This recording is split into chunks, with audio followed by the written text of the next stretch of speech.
Bismillahirrahmanirrahim. Assalamualaikum warahmatullahi wabarakatuh. Selamat pagi Ananda kelas 8 sekalian. Alhamdulillah hari ini kita bertemu lagi di pelajaran IPA kelas 8. Hari ini kita akan mereview beberapa soal sekaligus mengulas beberapa materi yang sudah lama kita pelajari. Baik, langsung saja. Nah, untuk kisi-kisi IPA kelas 8 ini ada beberapa bahan. Yang pertama ada bahan kimia aditif dan psikotropika. Nah, ini Ananda coba baca. Kemudian ada bab tekanan, sistem ekspresi, getaran, gelombang dan bunyi, cahaya dan alat optik, serta peredaran bumi terhadap matahari. Ini semuanya akan keluar sekitar ada 40 soal pilihan ganda. Jadi satu bab itu sekitar ada 6 sampai 7 soal. Jadi semuanya akan keluar. Jadi mohon dipelajari kembali bab-bab yang telah kita pelajari. Nah, untuk sesi hari ini Bapak akan menjelaskan tentang soal-soal hitungan di bab tekanan, getaran, gelombang dan bunyi. Nah, untuk bab cahaya dan alat optik mungkin karena masih baru, coba dibuka kembali videonya. Nah, baik. Dan untuk materi-materi teori tidak Bapak review, silahkan Ananda dapat membaca sendiri ya untuk yang teorinya. Nah, untuk pertama kita akan bahas tentang tekanan. Hukum Pascal ini sudah lama kita pelajari, merefresh kembali ingatan bahwa hukum Pascal ini rumusnya itu P sama dengan F per A. Nah, dimana F-nya ini adalah gaya, P-nya ini tekanan, satuannya Pascal, gaya satuannya Newton, dan A luas penampang, satuannya meter persegi ya. Nah, ada rumus penjabarannya. Misalkan bila ada dongkrak hidrolik, kan dongkrak itu kita tekan, dia dapat mengangkat mobil. Padahal kita mengeluarkan tenaganya tidak begitu besar. Misalkan tenaga itu enggak setara kalau kita langsung mengangkatnya dengan mobil, tapi mengangkat mobil. Akan tetapi dengan lewat hukum Pascal ini, aplikasinya dongkrak hidrolik, kita bisa mengangkat benda-benda yang lebih berat, masanya lebih besar. Nah, ini dari pengaplikasian P1 sama dengan P2, F1 per A1 sama dengan F2 per A2. Nah, ini hukum Pascalnya ya. Nah, kemudian di sini ada contoh soal. Nah, di sini Budi mendorong gerobak. Di sini ada ilustrasi Budi mendorong gerobak dengan kedua tangannya dan membutuhkan gaya sebesar 60 Newton.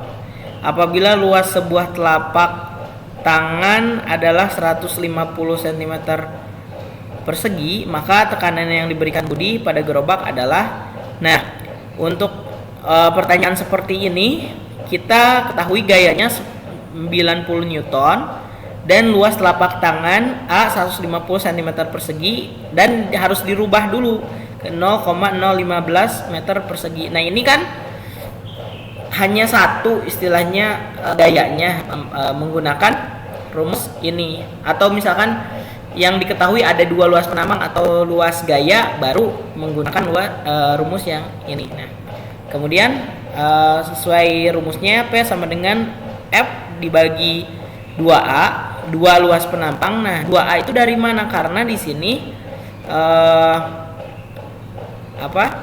membutuhkan gaya. Nah, apabila luas sebuah telapak tangan, jadi luas telapak tangannya itu hanya sebuah, di sini 150 cm persegi ini, sehingga dikali 2. Nah, maka P sama dengan 90 dibagi 2 kali 0,015 tadi sudah dirubah. Di sini kemudian didapatkan P dibagi 0,03 sehingga hasilnya P 3000 Pascalnya. Kalau Pascal itu satuan lainnya itu Newton per meter persegi. Ini di sini kan gaya itu Newton, per A itu area luas meter persegi ya. Pascal itu satuan lainnya itu adalah Newton per meter persegi. Nah, kemudian di sini ada contoh untuk soal tekanan yang selanjutnya. Di sini kalau tadi kan ini baru hanya satu gaya atau satu luas penampang saja, dan di sini ada dua gaya FA dan FB, dan ada dua luas penampang di sini. Sebuah tangki disusun seperti gambar di samping. Jika FA 100 Newton, di sini FA 100 Newton ditekan di luas penampang yang lebih kecil, FB 200 Newton. Oh, ternyata dengan 100 Newton kita dapat mengangkat benda dengan beban 200 Newton. Nah, dan AA di sini luas penampangnya 10 cm persegi. Hitunglah besar AB. Nah, di sini kita menggunakan rumus yang tadi, P1 sama dengan P2, FA per AA sama dengan FB per AB. Nah, FA-nya berapa? 100. Di sini FB-nya berapa? 200. Kemudian AA tadi diketahui 10. Nah, kenapa di sini nggak dirubah ke meter dahulu? Bisa dirubah, bisa enggak. Nah, sama saja karena kan ini perbandingan antara kedua tekanan, nah, P1 dan P2. Jadi kalau pun tidak dirubah tidak masalah, tapi kalau hanya satu gaya atau satu luas penampang yang diketahui itu harus dirubah ke meter ya. Nah, sehingga tinggal dikali silang. Nah, 100A 100 kali 2A 100A2 sama dengan 2000, 200 kali 10. Nah, 2000 berarti A2 sama dengan 2000 per 100 sama dengan 20 cm persegi. Jadi luas penampang untuk FB ini 20 cm persegi. Nah, seperti itu ya cara mengerjakan soal tekanan untuk ada dua buah penampang ya. Nah, ini soal-soal seperti ini coba banyak latihan soal. Nanti di akhir sesi ini ada beberapa contoh soal, coba Anda kerjakan. Insya Allah kalau dikerjakan akan lebih paham mengenai konsep dari materi tentang hukum Pascal ini. Nah, kemudian yang berikutnya ada tentang hukum Archimedes. Nah, hukum Archimedes di sini, jika benda dicelupkan sebagian atau seluruhnya ke dalam zat cair, maka benda itu akan mendapat gaya ke atas, gaya apung sebesar berat cair. Nah, jadi dia dapat dirumuskan FA gaya apung sama dengan rho G V, di mana rho-nya itu massa jenis, G-nya itu gravitasi, V-nya itu adalah volume. Nah, ini rumus ini yang sering digunakan untuk menghitung gaya apung atau gaya Archimedes. Nah, kemudian di sini ada contoh soal untuk hukum Archimedes. Sebuah batu dengan volume 1 meter kubik, artinya volumenya tercelup seluruhnya ke dalam air dengan massa jenis 1000 kg per meter kubik. Jika percepatan gravitasi bumi 10 meter per sekon kuadrat atau persegi, maka batu akan mengalami gaya ke atas sebesar, nah, tinggal masukkan saja kan, diketahui P volume 1 meter kubik, rho-nya 1000 kg per meter kubik, G-nya atau gravitasinya 10 meter per sekon persegi, per sekon kuadrat. Nah, ditanyakan FA gaya apungnya, tinggal dimasukkan rumus yang tadi, yang ini. Nah, FA sama dengan rho VG atau rho GV tadi. FA 1000, rho-nya, V-nya 1, G-nya 10. Dapatkan 10.000 Newton. Kalau tekanan itu satuannya Pascal, kalau gaya Newton ya, jangan sampai tertukar. Nah, kemudian ada juga yang dimaksud dengan tekanan hidrostatik, tekanan hidrostatika. Tekanan hidrostatika rumusnya P sama dengan rho GH, di mana P di sini adalah tekanan hidrostatik. Jadi tekanan hidrostatik itu adalah tekanan di dalam zat cair. Misalkan kita menyelam di dalam laut, nah itu kan semakin dalam tekanannya semakin besar. Nah, di sini dipengaruhi oleh kedalaman atau H di sini tinggi ya, kedalaman sebetulnya ini. G-nya itu adalah percepatan gravitasi ya. Nah, ini rumus tekanan hidrostatik. Nah, di sini ada contoh soalnya untuk tekanan hidrostatik. Seekor ikan sedang berenang di akuarium. Ikan tersebut sedang berada 50 cm dari permukaan akuarium. Nah, 50 cm dari permukaan akuarium. Berapakah tekanan hidrostatik yang diterima oleh ikan? Massa jenis air 1000 kg per meter kubik dan percepatan gravitasi bumi 10 meter per sekon kuadrat. Nah, diketahui H-nya 50 cm dirubah dulu ke meter. Nah, Rho-nya 1000 kg per meter kubik dirubah jadi maaf, tidak dirubah.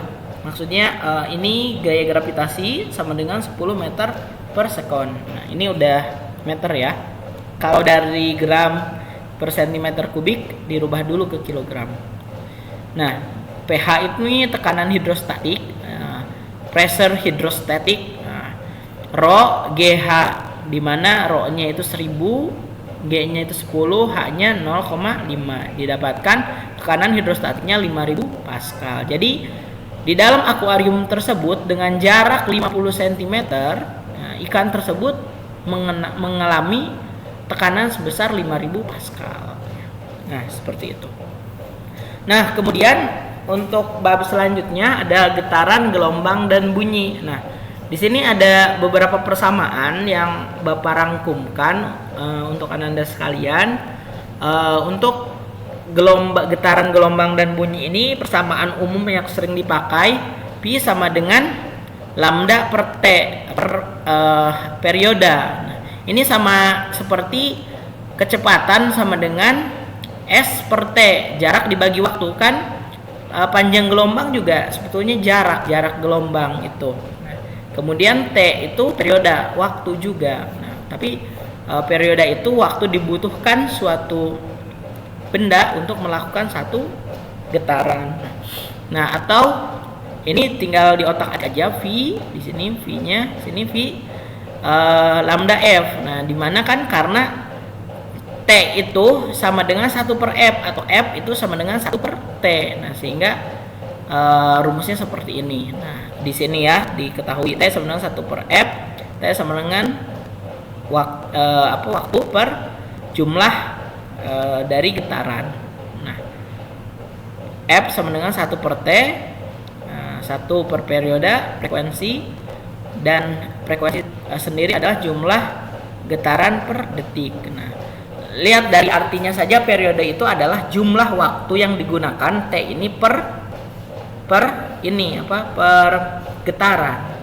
Kalau frekuensi adalah jumlah getarannya, nah, per waktu per detik ya. Nah, itu kalau untuk periode satuannya itu second, untuk frekuensi itu satuannya hertz, untuk panjang gelombang satuannya meter, untuk kecepatan rambat gelombang ini V ini satuannya meter per second kuadrat. Meter per second ya. Nah, kemudian di sini ada contoh soal. Jika jarak dari A ke B di sini adalah 8 second. Ini jarak A ke B ini 8 second, hitunglah cepat rambat gelombangnya. Ini dari satu ke sini, dari titik ini ke titik ini itu panjangnya 4 meter. Berarti satu gelombangnya berapa? Kan satu gelombang itu satu bukit dan satu lembah, berarti dikali 2 ya. Jadi 8 meter. Nah, di sini diketahui 8 meter. Kalau sudah lancar menghitung grafik gelombang, tinggal langsung saja 8 meter panjang gelombangnya. Nah, kalau dengan persamaan ini banyaknya gelombangnya ini 2. Nah, kenapa 2? Di sini kan ada 2 bukit dan ada 2 lembah, jadi 2. Nah, panjang gelombang setengah kali lambda.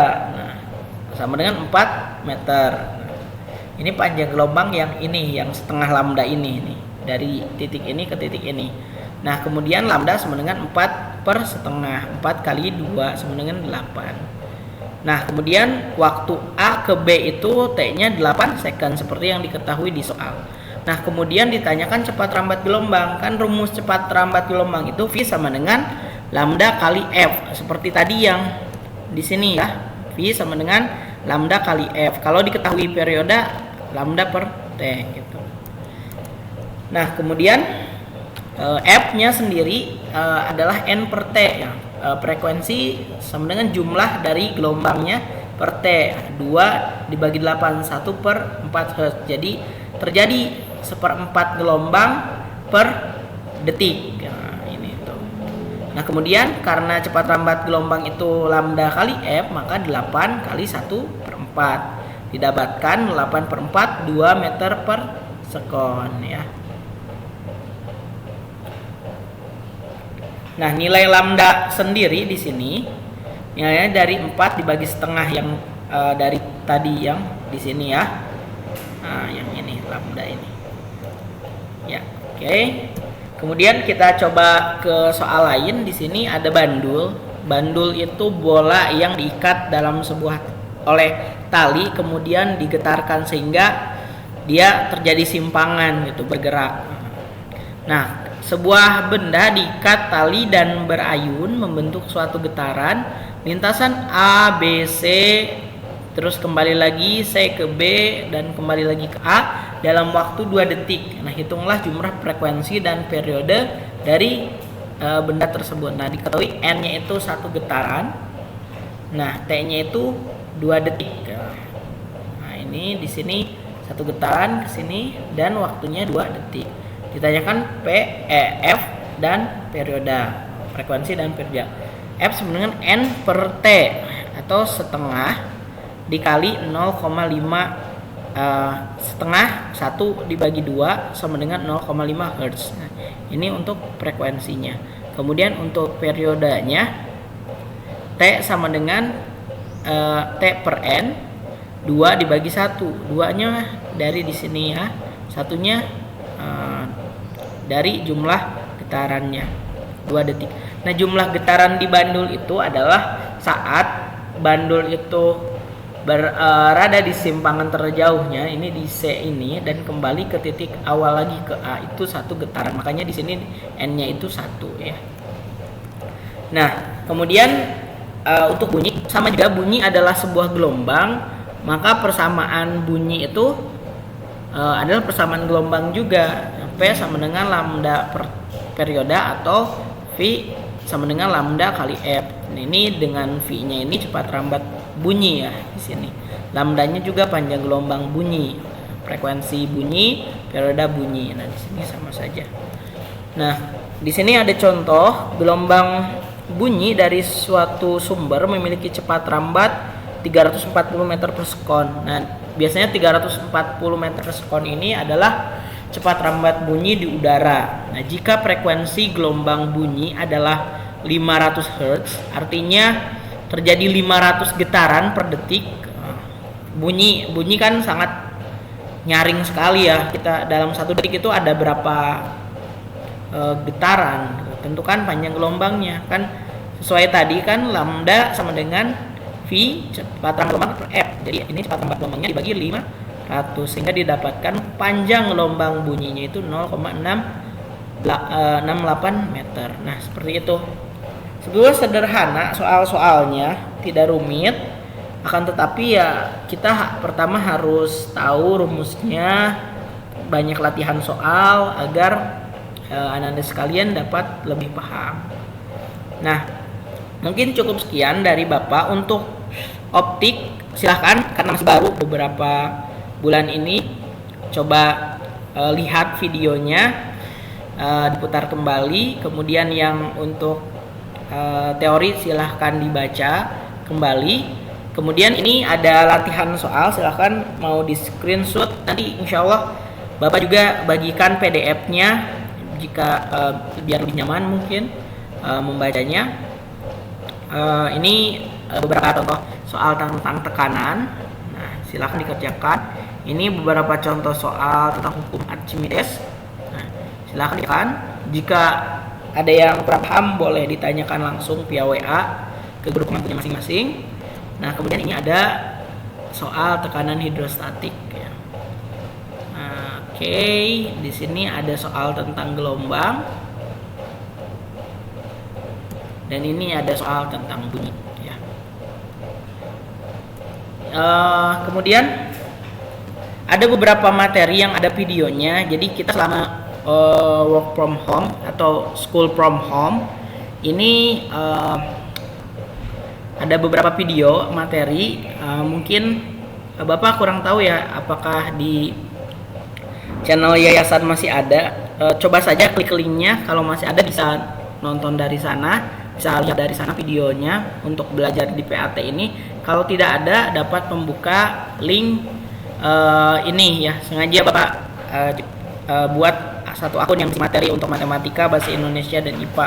Silahkan dibuka bagi yang ingin belajar kembali. Nah, kemudian pelajari sesuai kisi-kisi yang diberikan.